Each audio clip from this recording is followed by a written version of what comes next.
Eu teria 2 pontos a falar sobre essa questão da nossa competitividade, digamos, mais baixa, né? No setor industrial, depois no setor agrícola, outra história, porque aí se inverte, né? Nós somos mais competitivos que os europeus. O acordo ele foi negociado para refletir essas assimetrias competitivas. Então, o interesse ofensivo brasileiro, né, é o interesse defensivo da União Europeia. O nosso interesse ofensivo é o agro, onde nós somos mais competitivos, né? E no caso da indústria, é o nosso interesse defensivo e o interesse ofensivo, por outro lado, da própria União Europeia, que é mais competitivo. Bom, aí a gente vê a complexidade da negociação das idas e vindas que houve lá atrás. Exato. O fato é que a União Europeia, via de regra, quando negocia acordos comerciais, ela impõe, via de regra, 10 anos como prazo máximo de desgravação tarifária para os produtos negociados. A desgravação tarifária é a redução tarifária até ela chegar no valor mínimo de 0, né? Os acordos em geral de comércio no mundo são negociados com prazo máximo de 10 anos de desgravação tarifária. No caso do Mercosul, em particular, a União Europeia deu 15 anos, né, inicialmente lá em 2019, para o setor industrial liberalizar suas tarifas, né, de importação para os bens industriais europeus.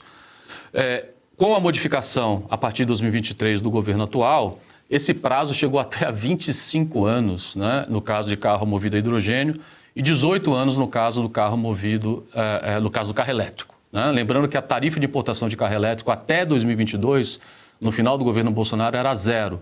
O governo atual ele elevou essa tarifa para 35%, né, que é a mesma tarifa de motor movido a combustão, que está entre as maiores do mundo, né? E agora, no âmbito do acordo, a gente vai ter que esperar 18 anos para comprar um carro elétrico europeu com tarifa 0, né? Isso tem algumas implicações. É evidente que isso retarda, né, o ganho de bem-estar proporcionado pelo acordo, sobretudo para o consumidor, né? E quando a gente fala de carro elétrico, a gente também não pode esquecer que isso retarda a transição energética na nossa economia, né? Seria interessante se a gente pudesse ter acesso a carro elétrico mais barato, né? E a gente vai ter que esperar aí 18 anos, né, para esse prazo. Fato é que prazo tão longo é mais do que suficiente, né, para a indústria brasileira se adaptar a essa nova realidade competitiva. E se a gente olhar do lado europeu, cerca de 75%, né, das linhas tarifárias que o Brasil exporta para a União Europeia na área industrial vão ter tarifa 0 imediatamente com a entrada do acordo em vigor, né? O que também é, digamos, um plus, né? Um benefício para a nossa indústria, ainda que esses produtos que vão ter tarifa 0 inicialmente já têm tarifas mais baixas, né?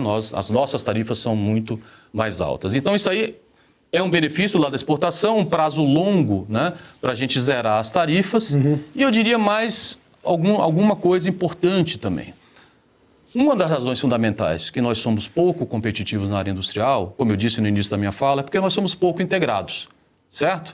Esse acordo, em 2019, ele estava parado, basicamente, né? Tinham várias questões que estavam colocadas sobre a mesa. É claro, ele começou a ser negociado lá em 2000, né? E depois ele ficou um tempo sem negociações acontecendo. Ele é retomado no governo Temer, né?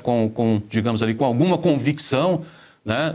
Porque os governos anteriores, de fato, se a gente pegar os governos do PT, né, que temos ali desde 2003 para cá, que, digamos ali, cobriram grande parte desse período negociador, a esquerda brasileira nunca teve agenda de inserção internacional, né, como algo prioritário na sua agenda econômica. Na verdade, é o contrário. Pelo contrário, sempre foi um modelo de isolamento comercial, como a gente está vendo hoje. Eu cito aqui um exemplo. Se a gente pegar a Nova Indústria Brasil, que é o programa, né, industrial do MEDIC hoje, a Nova Indústria Brasil fala claramente em política de contenção de importações, né? Ela não fala em abertura comercial, ela não fala em integração, né, em cadeias globais e etc.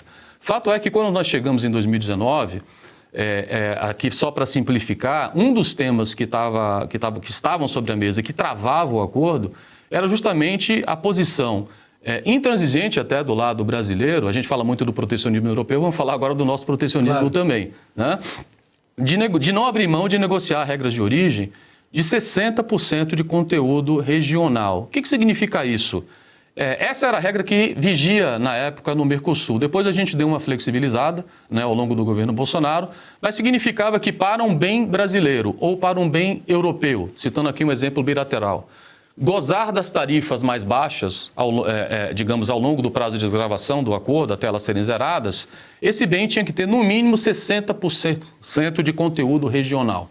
E por que a Europa resistia a essa imposição, a esse pedido, não, a essa exigência, vamos dizer assim, do lado do Mercosul liderado pelo Brasil? Porque a Europa já é um continente muito integrado. As empresas europeias, quando exportam produtos, como eu mencionei para você, elas têm conteúdo importado, dependendo do produto, maior, né, do que 40%, que seria o complementado 60% regional, né, porque compra produto da Ásia, porque compra produto dos Estados Unidos, porque compra produto, enfim, né, do Japão, do Vietnã, etc., além dos próprios produtos, né, que já compra dos seus parceiros comerciais dentro da União Europeia. E ela dizia, olha, com essa regra, com essa exigência de conteúdo local, eu não vou conseguir exportar para vocês, eu não vou conseguir atingir essa regra. Então, o que nós fizemos foi relaxar essas regras, chamadas regras de origem, e nós aprovamos, né, provisões com 50% de conteúdo importado, 55% de conteúdo importado, para colocar o acordo, né, dentro daquilo que a gente chamava e continua chamando, né, de comércio do século XXI, que é a integração das cadeias produtivas. Então, com essa flexibilização, o que esse acordo vai fazer? Ele vai fazer com que a indústria brasileira fique mais competitiva. E por que ela vai ficar mais competitiva? Porque ela vai poder agregar no seu processo produtivo insumos mais baratos provenientes da Europa, de maior variedade e de maior qualidade.